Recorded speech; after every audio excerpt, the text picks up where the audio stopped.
شہید بھائی سر سید احمد خان پہ بھی فتوے لگنے باقی تھے. اے جڑا نا بندہ ہے اے بڑا ہی کمینہ ہے جی. اے قادیانی ہے نا, مرزائی ہے اور بے دین بھی ہے. اے میں انہوں کہنا سر سید مچھا لے انہوں بھی تکلیف ہو گئی جی, سر سید کے خلاف کیوں بولے ہے. کہتا ہے یہ بانی ہے. تینوں بڑی پریشانی ہے, یہ پاکستان کا بانی ہے. میں کہا کسی اور پاکستان دا بانی ہے. جس پاکستان دا مطلب کیا لا الہ الا اللہ او دا بانی. یار ایک خاتون ایڈوکیٹ ہے, ان کی ایک آڈیو وائرل ہوئی ہے پچھلے دنوں 35 منٹ کی, جس میں انہوں نے ٹی ایل پی والوں سے پوچھا ہے کہ یار یہ بتا دو کہ جو 44 بندے فوت ہوئے تھے یہ کس کے لیے ہوئے تھے, ناموس رسالت کے لیے ہوئے تھے, سفیر نکالنے کے لیے ہوئے تھے, سفیر کدھر گیا, وہ آپ تو اپنے پرچے ختم کرا کے آ گئے, آپ اپنے 4 شیڈیول ختم کرا کے آگے, آپ اپنے بندے کیا ٹوٹل اپنے 1-2 چابی والے کھلونے رہا کروا کے آگے. انہوں نے کہا میں نہیں کہہ رہا, تو انہوں نے یہ کہا, مطلب اس طرح کے لبے لباب تھا اس میں. اور دوسرا انہوں نے یہ کہا کہ یار وزیر آباد میں جو معاہدہ ہوا تھا وہ خفیہ ہے ابھی تک گورنمنٹ اور آپ کے درمیان. اس میں کیا یہ تو نہیں لکھا ہوا کہ جناب 4 شیڈیول ختم کراؤ, پرچے ختم کراؤ, بندے ہماری قیادت رہا کرا دو, باقی بھاڑ میں جائیں سارے. ابھی تک آدھے بندے کئی بیچارے جیل میں ہوتے ہیں. اور پھر ہم اس معاملے پہ فرانس والے پہ دوبارہ سڑک بند نہیں کریں گے, دھرنا نہیں دیں گے, بس اپنے بندوں کو راضی کرنے کے لیے تقریریں شکریریں کرتے رہیں گے. یہ آڈیو لیک ہوئی اور ان کے گروپوں میں یہ چہمہ گوئیاں شروع ہو گئی. ان کے کارکن کہنے لگے کہ یار یہ بابا جی رحمت اللہ علیہ جیسی عظیم ہستی اچانک کیسے فوت ہو گئی, اور اس پہ کسی نے پوچھا ہی نہیں, کوئی ملوث تو نہیں تھا, اور کیسے ان کا پوسٹ مارٹم کیوں نہیں ہونے دیا, اور کس نے روکا کہ جی پوسٹ مارٹم نہیں ہونا چاہیے, یہ کون تھا.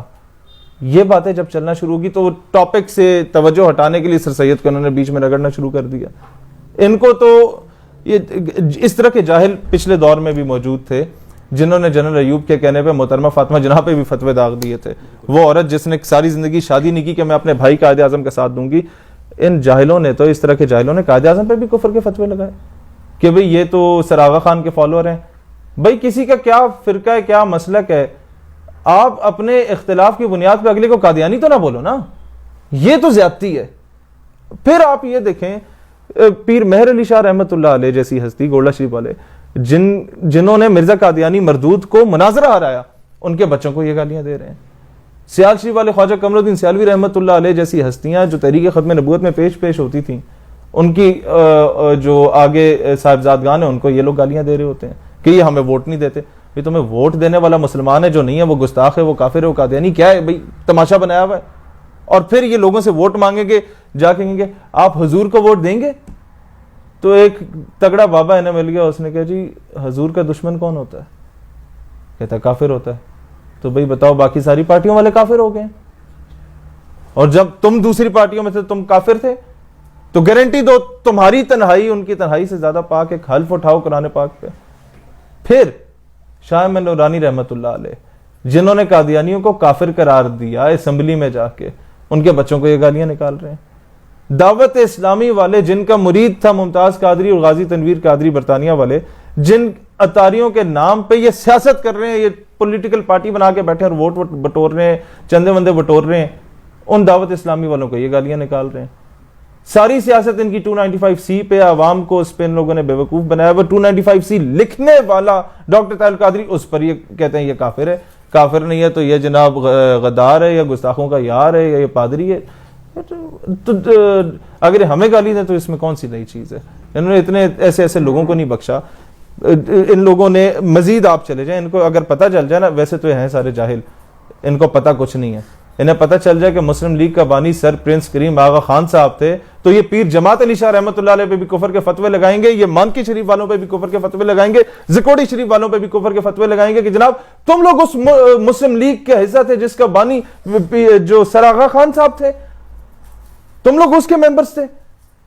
یہ لوگ کہیں گے نہیں نہیں نہیں, یہ تو بھی بڑا غلط ہو گیا, پھر یہ پاکستان کے بھی خلاف ہو جائیں گے, پاکستان بھی فتویٰ داغ دیں گے. وہ نہیں ہے, ان کو جہاں چابی چلاؤ کھلونے کی طرح موڑ دو, ٹلٹ کر دو, ادھر کر دو یا ادھر کر دو. وہ بابا جی رحمت اللہ علیہ تھے, دلیر آدمی تھے, رضوی صاحب اللہ ان کے درجات بلند فرمائے. اس کے بعد تو موروثی سیاست ہے. اب ان کے لیڈر میں یا بلاول میں کیا فرق ہے, وہ زرداری کا بیٹا یا رضوی صاحب کا بیٹا ہے. ان میں یا فضل الرحمان صاحب میں بھی کوئی فرق نہیں ہے, وہ مفتی محمود صاحب کے بیٹے ہیں, یہ رضوی صاحب کے بیٹے ہیں, یا وہ مریم بی بی نواز شریف کی بیٹی ہے, یہ اپنے والد کے بیٹے ہیں, تو آگے ہیں. اور اتنے میں انہوں نے چھوٹا کھلونا بھی جاری کر دیا کہ جناب بڑے کو کچھ ہو جائے تو چھوٹا کھلونا سامنے آ جائے. وہ ایسی اوٹ پٹانگ باتیں کرتے, تڑیاں ہر بندے کو لگا رہا ہوتا ہے کہ اس کی بات کی غور سے ذی شعور دیکھے اور پوری تقریر سنے اس کی, تو وہ کہے گا اپنا سر دیوار پہ مار رہے کہ یار کیا ہو کیا رہا ہے.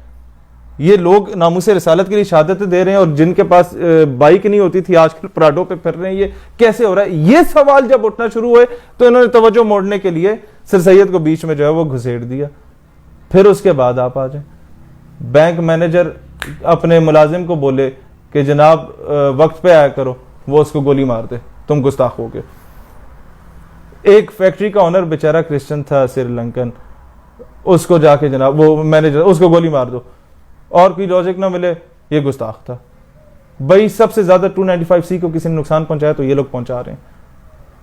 قادیانی حرام زادوں کا سب سے زیادہ اگر فیور کوئی کر رہا ہے تو یہ لوگ کر رہے ہیں اپنی ان حرکتوں کی وجہ سے.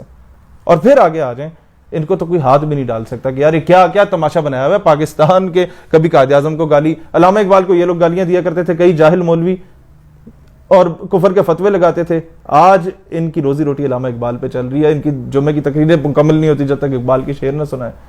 وہی انہیں کہتا تھا زمن بر صوفی ملا سلام ہے, اس کی تشریح جا کے یہ لوگ پڑھ لیں, انہیں سمجھ آ جائے گی یار یہ تو ہمارے بارے میں کیا بول گیا تھا. ان کو کوئی کچھ کہہ نہیں سکتا, ان کو فوج بھی کچھ نہیں کہہ سکتی. ان کو کچھ بولے نا یہ کہیں گے تم بھی قادیانی, وہ کہیں گے یار معاف کرو, اور جو مرضی گالی دو, یہ والی گالی نہ دو ہمیں. تو عوام کو سمجھنا چاہیے بھائی آپ اس میں ہمیں نہ گھسیٹیں, ان معاملوں میں آپ اپنی سیاست کریں, ہم اپنا کام کر رہے ہیں, ہمیں ان چیزوں میں نہ لائیں. ہم نے جواب دینے شروع کیے تو ہمیں تو ہم سے بہتر آپ کو کوئی نہیں جانتا. ہم رضوی صاحب رحمۃ اللہ علیہ کی قدر کرتے ہیں اس لیے خاموش ہیں.